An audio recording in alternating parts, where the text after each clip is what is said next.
India market invest mindset আপনাদের স্বাগত। যা চ্যানেল নতুন এসেছেন তাদের হলো প্লিজ চ্যানেলটাকে সাবস্ক্রাইব করবেন, লাইক করবেন, বেল আইকনটা প্রেস করবেন, তার সাথে অল বাটনটা প্রেস করবেন, নোটিফিকেশনটা কিন্তু সঙ্গে সঙ্গে আপনাদের কাছে গিয়ে পৌঁছাবে। স্যার, টাটা গ্রুপের একটা কোম্পানি, যে কোম্পানি 6176 চলছে। তো দেখলে দেখা যাবে কোম্পানিটা কিন্তু আজকের দিনেই তার অল টাইম হাই মেরেছে। দেখুন 6188.95, জাস্ট কিছুক্ষণ আগে 6188.95 আজকের দিনে হাই, যেটা কোম্পানির 52 হাই বা অল টাইম হাই বলতে পারে। দেখুন কোম্পানিটা এখন 9.50% একটা আপসাইড মুভমেন্ট দেখাচ্ছে, যেখানে কোম্পানিটার মধ্যে মুভমেন্ট জাস্ট কিছুক্ষণ আগে এসছে। তো কি হলো, এই কোম্পানিটা এতটা ভালো মুভমেন্ট দেখিয়েছে? কোম্পানিটার রেজাল্ট ডিক্লেয়ার হওয়ার কথা ছিল আজকের দিনে, তো রেজাল্ট চলে এসছে, যার জন্য কোম্পানিটা কিন্তু এতটা ভালো মুভমেন্ট দেখাচ্ছে। যেখানে আমরা যদি কোম্পানিটার 6 মাসের চারদিকে দেখলে দেখুন 6 মাসে কোম্পানিটা 64% রিটার্ন দিয়েছে। কন্টিনিউয়াসলি ভালো একটা মুভমেন্ট দেখাচ্ছে। কেন? কারণ কোম্পানিটার বিজনেসের জন্য। দেখুন স্যার, এক বছরের দেখলে দেখা যাবে কোম্পানিটা এক বছরে 244%। আমরা যদি কোম্পানিটা 5 বছরে দেখলে দেখা যাবে 1283%। আমরা যদি চার্ট দেখলে দেখা যাবে লেফট থেকে রাইটে স্মুথলি ওপরে গেছে। তো স্যার, কোম্পানিটা এরকমভাবে ওপরে যাওয়ার পিছনে কারণ কি? কারণ কোম্পানিটার বিজনেস। কোম্পানিটার নাম কি? চলুন নামটা আগে দেখে নিই। ট্রেন্ড। যেখানে কোম্পানিটা কিন্তু রিটেল সেগমেন্টের কোম্পানি 2 লাখ কারোর মার্কেট ক্যাপ ক্রস করেছে। তো স্যার, এই কোম্পানিটার রেজাল্ট ডিক্লেয়ার হয়ে গেছে, যার জন্য কোম্পানিটা এত ভালো একটা মুভমেন্ট দেখাচ্ছে এখন। তো চলুন আগে দেখে নিই কোম্পানিটার রেজাল্ট কী করেছে। স্যার, আমরা কোম্পানিটার কনসোলিডেট নাম্বার নিয়ে চলে এসেছি, যেখানে রুপিস কী আছে। স্যার, রুপিস ইন কারোরে রয়েছে। সিকোয়েন্সটা দেখে নেব। সিকোয়েন্স কী বলছে? সিকোয়েন্স বলছে জুন 23, মার্চ 24, জুন 24। সিকোয়েন্স একদম ঠিকঠাক আছে। স্যার, এবার যদি আমরা কোম্পানির ইনকামে যাই, তো স্যার কোম্পানির ইনকাম দেখলে দেখা যাবে স্যার টোটাল ইনকাম। তো টোটাল ইনকাম কি বলছে? এক বছর আগে 2680, আগের কোয়ার্টারে 3374, এই কোয়ার্টারে 4150। তো 2600টা 4100 এবং 3300টাও কিন্তু 4100তে পৌঁছেছে। তো কোম্পানির প্রথম যে ডেটা বা বলতে পারেন বিজনেস কিন্তু ইয়ারলি এবং কোয়ার্টারলি ফাটাফাটি করেছে। যেখানে স্যার এই সিজনটা কিন্তু ফেস্টিভ্যাল সিজন নয় তাও। এবার খরচা দেখে নেব। তো টোটাল এক্সপেন্সেস দেখলে দেখা যাবে, দেখুন এক বছর আগে কোম্পানি কী করেছে। এক বছর আগে 2494, আগের কোয়ার্টারে 3074, এই কোয়ার্টারে 3704।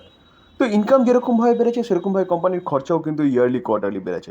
তো ইনকাম মাইনাস এক্সপেন্সেস করলে পরে কোম্পানির অপারেটিং প্রফিট পাওয়া যায়।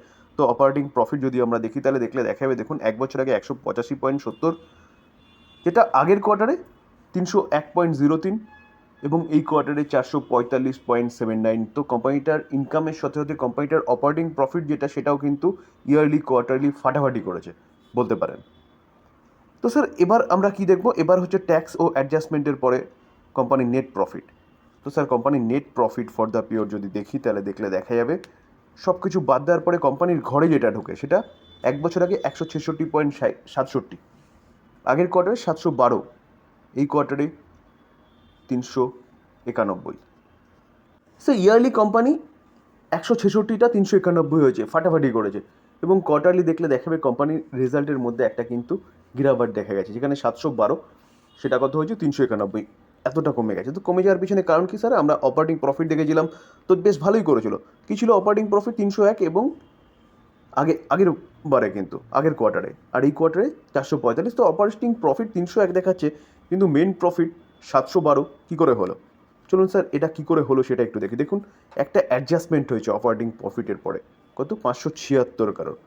তো সেটা কিন্তু এক বছর আগেও হয়নি, এই কোয়ার্টারও হয়নি। তো এই 576 কারোরটা অ্যাডজাস্টমেন্ট হওয়ার পরে কিন্তু কোম্পানির প্রফিট এতটা দেখাচ্ছে। দেখুন, দেখলে দেখাবে, দেখুন এক্সেপশনাল আইটেম, যেটা নোট নাম্বার 3-তে রয়েছে। চলুন সেটাও একটু দেখে নিই, তাহলে আরও ভালো ক্লিয়ার হবে।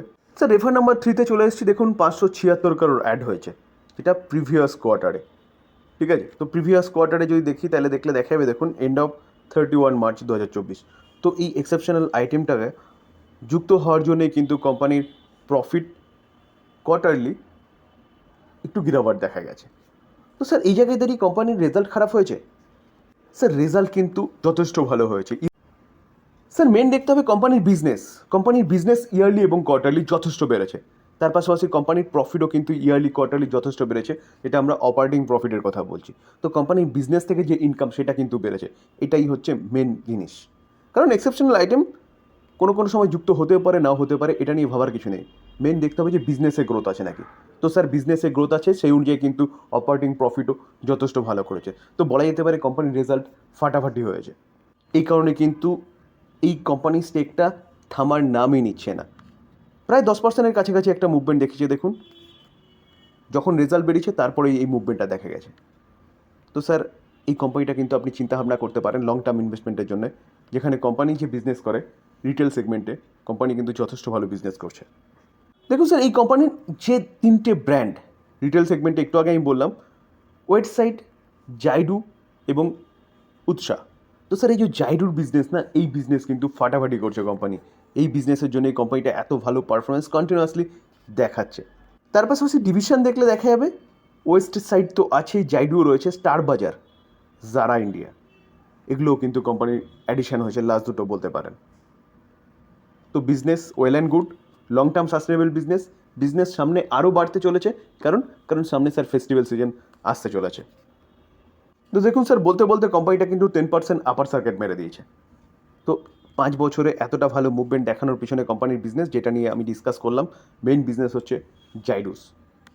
তো স্যার এই কোম্পানিটা কিন্তু আপনি আপনার রাডারে রাখতে পারেন। চলুন আমরা কোম্পানিটার ফান্ডামেন্টালও একটু দেখে নিই। দেখুন স্যার, রিজার্ভ দেখলে দেখা যাবে 2400, 2480, 2463 থেকে 2480 হয়েছে, 2684, 2684, 3044, 3044টা কত হয়েছে, 4411। তো রিজার্ভ কিন্তু কন্টিনিউয়াসলি বাড়ছে। তার পাশাপাশি দেখলে দেখা যাবে কোম্পানির লং টার্ম বোরিং আছে কত, almost 500 crore. Short term boring 0। তো লং টার্ম বোরিং আছে অল্প, তো এটা নিয়ে ভাবার কিছু নেই, কারণ তার থেকে কোম্পানির কাছে রিজার্ভ প্রচুর রয়েছে। তো আমরা যদি ক্যাশ অ্যান্ড ক্যাশ ইকুইভ্যালেন্ট দেখলে দেখা যাবে কোম্পানির কাছে ক্যাশ আছে কত, 286 করোড়। তো ব্যালেন্স শিট কিন্তু ঠিকঠাক ব্যালেন্স শিট বলতে পারেন। স্যার আমরা যদি কোম্পানির রেভিনিউ দেখি 2020 থেকে দেখুন 3329, 21-এ কিছুটা কমেছিল কারণ কোভিড ছিল, লকডাউন ছিল, আমরা সবাই জানি। দেখুন তারপরে 4100, 8100, সেটা 12200। তো কোম্পানির যে রেভিনিউ, সেই রেভিনিউ কিন্তু লাফিয়ে বাড়ছে। 5 বছর আগে 3300 ছিল, সেটা কত হয়েছে, 12000। তো স্যার কোম্পানির যদি রেভিনিউ এতটা বাড়ে, তাহলে শেয়ার কেন বাড়বে না? স্যার আমরা যদি প্রফিট দেখলে দেখা যাবে দেখুন 5 বছর আগে 2020-তে 154, 21-এ মাইনাসে গেছিলো। তারপরে দেখুন 249, সেটা ডবল হয়ে গিয়ে 554, 554টা 3 ডবল হয়ে গিয়ে 1435। ভাবতে পারছেন তো, কোথায় স্যার 154, কোথায় হচ্ছে গিয়ে 1435 5 বছর পর। স্যার আমরা যদি শেয়ার হোল্ডিং প্যাটার্ন দেখি, তাহলে দেখলে দেখা যাবে জুন 2024 প্রোমোটার 37% স্টেক হোল্ড করছে, foreign institution investor 27.9% stake hold করছে, যেখানে ফরেন ইনস্টিটিউশন ইনভেস্টার তার স্টেক সংখ্যা কিন্তু কন্টিনিউয়াসলি বাড়িয়ে যাচ্ছে। এবং তার পাশাপাশি দেখলে দেখা যাবে domestic institution investor only for 13.2 এবং পাবলিক 21.9। তো স্যার পাবলিকের স্টেকও কিন্তু কন্টিনিউয়াসলি কমছে। তো স্যার পাবলিক বাদ দিলে foreign portfolio investor, domestic institution এবং প্রোমোটার কতটা স্টেক হোল্ড করছে, অ্যাপ্রক্সিমেট বলতে পারেন 88%-এর ওপরে, 78%-এর ওপরে স্টেক হোল্ড করছে। তো স্যার ফরেন ইনস্টিটিউশন এবং ডোমেস্টিক ইনস্টিটিউশনকে দেখলে দেখা যাবে তারা কিন্তু 40%, 41%-এর ওপরে স্টেক হোল্ড করছে। তো কেন হোল্ড করছে স্যার? কারণ স্যার আমি সবসময় বলি ইনস্টিটিউশন ইনভেস্টাররা সেই কোম্পানিতেই যায় যে কোম্পানির কিন্তু দম আছে এবং ভবিষ্যৎ আছে। কারণ তাদের কাছে কিন্তু রিটেল ইনভেস্টারদের থেকে অনেক ভালো ইনফরমেশন থাকে।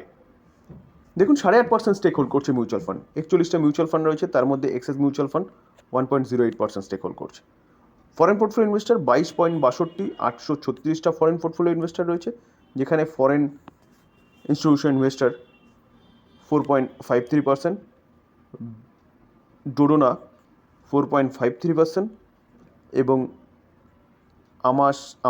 আমানসা প্রায় 2% স্টেক হোল্ড করছে। তো স্যার আমরা যদি ইন্স্যুরেন্স কোম্পানিকে দেখি, তাহলে ইন্স্যুরেন্স কোম্পানিও কিন্তু প্রায় 4%-এর কাছাকাছি, 15টা ইন্স্যুরেন্স কোম্পানি রয়েছে, যেখানে এলআইসি একাই কিন্তু 2.31% স্টেক হোল্ড করছে। তো স্যার কেন হোল্ড করছে বুঝতে হবে কিন্তু। পার্সেন্টেজ ম্যানারে যদি আমরা গ্রোথ দেখি, দেখুন সেলস গ্রোথ 10 বছরে 18%, 5 বছরে 36%, 3 বছরে 68%, কারেন্ট ইয়ারে এখনও পর্যন্ত 50%। তাহলে সেলস গ্রোথ কীরকমভাবে বাড়ছে বুঝতে পারছেন তো। প্রফিট গ্রোথ 59%, 57%, 3 বছরে 101%, কারেন্ট ইয়ারে 206%। কোম্পানির সেলস গ্রোথের সাথে সাথে কিন্তু প্রফিট গ্রোথও লাফিয়ে বাড়ছে। আমরা যদি স্টক সিজিআর গ্রোথ দেখলে দেখা যাবে দেখুন 10 বছরে 48%, 5 বছরে 66%, 3 বছরে 81%, কারেন্ট ইয়ারে 198%। তাহলে কোম্পানিটা তার শেয়ার হোল্ডারদের কীরকমভাবে রিটার্ন দিচ্ছে সেটা বুঝতে পারছেন। কেন? কারণ কোম্পানির বিজনেস স্যার, যেখানে আমরা রিটার্ন অন ইকুইটিও দেখব কন্টিনিউয়াসলি কিন্তু বাড়ছে। তো স্যার যা প্যারামিটারগুলো দেখলাম সেখান থেকে কিন্তু দেখলে বোঝা যাচ্ছে যে কোম্পানির বিজনেস ওয়েল অ্যান্ড গুড এবং লং টার্ম সাস্টেনেবল বিজনেস, যার জন্য কোম্পানিটা কিন্তু এত ভালো একটা রিটার্ন তার শেয়ার হোল্ডারদের বানিয়ে দিয়েছে, যেখানে রেজাল্টও কিন্তু ফাটাফাটি হয়েছে। তো স্যার এই কোম্পানি নিয়ে আপনি চিন্তাভাবনা করতে পারেন। হ্যাঁ, এখন বলতে পারেন যে স্যার কোম্পানি তো অল টাইম হাই চলছে।